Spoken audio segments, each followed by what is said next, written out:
এগুলি দামি কোনো মিষ্টি না, মাত্র হাফ কাপ সাবুদানা দিয়ে তৈরি করা রাজকীয় স্বাদের রসমালাই।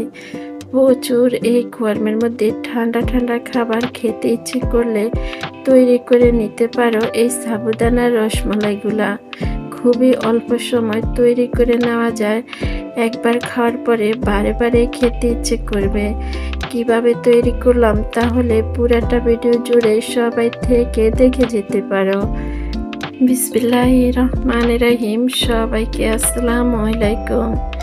আমার নতুন আরেকটা ভিডিওতে সবাইকে জানাচ্ছি স্বাগতম। কেমন আছো সবাই? আশা করি আল্লাহর অশেষ রহমতে তোমরা সবাই ভালো আছো। আলহামদুলিল্লাহ, আমিও ভালো আছি। চলে আসলাম আজকে আবার আরও একটি ভিডিও নিয়ে। আজকের রেসিপিটা একদম ভিন্নভাবে ভিন্ন স্বাদের রেসিপি। আশা করি তোমাদের সবার কাছে ভালো লাগবে। আজকের রেসিপিতে আমার প্রথম উপকরণ লাগবে আম। এখানে আমি একটি আম নিয়ে নিলাম। আমটা এরকম ছুরি দিয়ে কেটে ছোট ছোট টুকরা করে নিলাম। এবার আমটাকে ব্লেন্ডার করে নিতে হবে।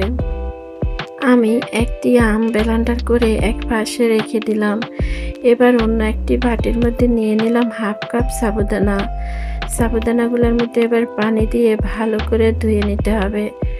2 থেকে 3 বার কষলিয়ে কষলিয়ে সাবুদানাগুলো ধুয়ে নিব।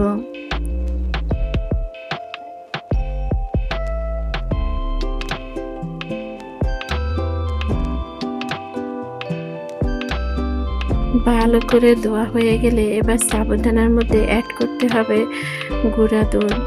এখানে আমি দিয়ে দিলাম গুঁড়া দুধ, দিয়ে দেব চিনি। এখানে মিষ্টি নিজেদের পছন্দ মতো দিতে পারেন। এবার দিয়ে দেব সামান্য পরিমাণ লবণ আর সামান্য পরিমাণ বেকিং পাউডার। এবার গুঁড়া দুধ, চিনি, বেকিং পাউডার, লবণ সাবুদানার মধ্যে ভালো করে মিশিয়ে নিতে হবে। এইরকম আমি হাত দিয়ে এরকম কষলিয়ে কষলিয়ে ভালো করে মিশিয়ে নিব। ভালো করে আমি মিশিয়ে নিলাম। মিশানো যখন হয়ে গেল এবার আমি 3 ভাগে ভাগ করে নিলাম। এক অংশ একটু বেশি রাখলাম আর 2 অংশ এক সমান করে 3 ভাগে ভাগ করে নিলাম। ভাগ করা হয়ে গেলে এবার আমি 2 ভাগে ফুড কালার অ্যাড করলাম।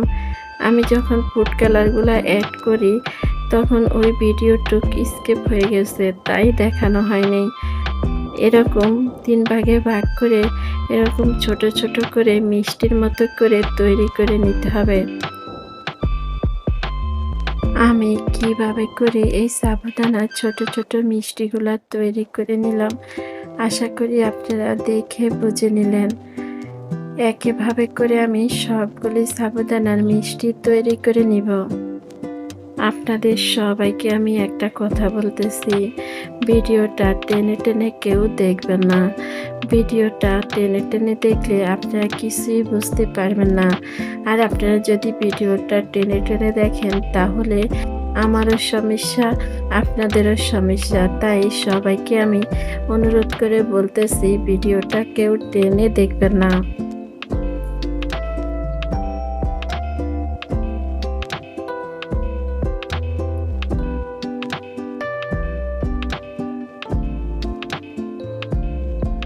এরকম ছোট ছোট করে সবগুলি মিষ্টি তৈরি করে নিলাম। এখন দেখতে খুবই সুন্দর দেখাচ্ছে। সবগুলি মিষ্টি তৈরি হয়ে গেল। আগে থেকে আমি চুলার মধ্যে একটি পাতিল বসিয়ে পাতিলের মধ্যে পানি দিয়ে পানিটা একটু গরম করে নিলাম। পানিটা যখন গরম হয়ে আসবে এবার সাবুদানার মিষ্টিগুলা পানির মধ্যে দিয়ে দিব। ঢাকনা দিয়ে অপেক্ষা করব 2 থেকে 3 মিনিট পর্যন্ত। ঢাকনা দিয়ে অপেক্ষা করতে হবে 2 থেকে 3 মিনিট পর্যন্ত। 2 থেকে 3 মিনিট অপেক্ষা করলে একাই সাবুদানার মিষ্টিগুলা হয়ে আসবে। ঢাকনাটা তুলে একবার নেড়ে ছেড়ে দিতে পারেন যেন নিচ থেকে লেগে না যায়। আমি মাঝখানে একবার ঢাকনাটা তুলে এভাবে করে নেড়ে ছেড়ে দিলাম। আবারও ঢাকনা দিয়ে দিলাম এভাবে করে।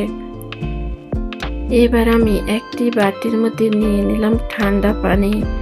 এবার এই সাবুদানার মিষ্টিগুলো তুলে ঠান্ডা পানির মধ্যে দিয়ে দিতে হবে। ঠিক এভাবে করে তুলে সাথে সাথে ঠান্ডা পানির মধ্যে দিয়ে দিলাম। এবার পানি দিয়ে ভালো করে ধুয়ে নিতে হবে সাবুদানার এই মিষ্টিগুলা। কি ভাবতেছেন সবাই, মিষ্টিগুলা কি রেডি? না, মিষ্টিগুলা এখনো রেডি হয়নি। চুলার মধ্যে কড়াই বসিয়ে দিয়ে কড়াইয়ের মধ্যে দিয়ে দিলাম হাফ কাপ থেকেও একটু বেশি দুধ। এবার দিয়ে দিব চিনি। এখানে পছন্দ মতো মিষ্টি অ্যাড করতে পারেন। অনেকে বেশি মিষ্টি খেতে পছন্দ করে, আবার অনেকে হালকা মিষ্টি খেতে পছন্দ করে, তাই পছন্দ মতো মিষ্টি অ্যাড করতে পারেন। এবার দিয়ে দিব সামান্য পরিমাণ লবণ। অনেকে মিষ্টি খাবারে লবণ দিতে চায় না, তারা স্কিপ করতে পারেন। এবার দুধটা বলক আসা পর্যন্ত অপেক্ষা করতে হবে। আচ্ছা, আমার ভিডিওটা দেখতে দেখতে আমার সঙ্গে তোমরা এ পর্যন্ত কে কে এসেছো?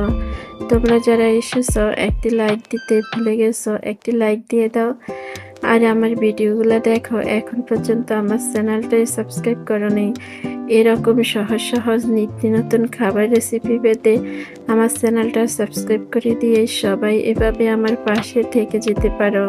আর তোমরা যারা এই কাজটা করেছো তোমাদেরকে জানাচ্ছি অসংখ্য অসংখ্য ধন্যবাদ। এভাবে প্রতিনিয়ত আমাকে সাপোর্ট করার জন্য, এভাবে আমার পাশে থাকার জন্য। দুধ ভালো করে বলক আসলো। এবার ভিডিওর শুরুতে আমি একটি আম কেটে ব্লেন্ডার করে নিলাম, দুধের মধ্যে অ্যাড করে দিলাম ওই আমটা। এবার আম দেওয়ার পরে আবারও দুধটা ভালো করে বলক আসলে এবার সাবুদানার মিষ্টিগুলা অ্যাড করে দিলাম দুধের মধ্যে। হাতা দিয়ে নেড়ে চেড়ে ঢাকনা দিয়ে অপেক্ষা করব 5 থেকে 10 মিনিট পর্যন্ত। কিছুক্ষণ পর পরে হাতা দিয়ে নেড়ে চেড়ে নিলাম।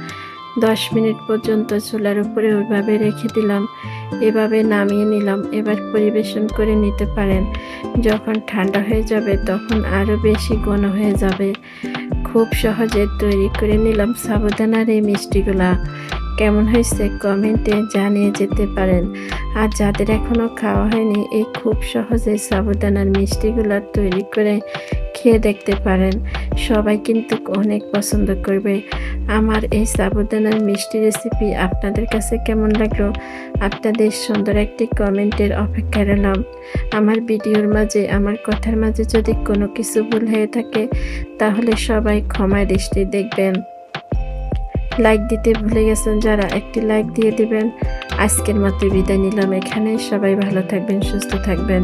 দেখা হবে, কথা হবে পরবর্তী ভিডিওতে। ওই পর্যন্ত সবাই ভালো থাকবেন।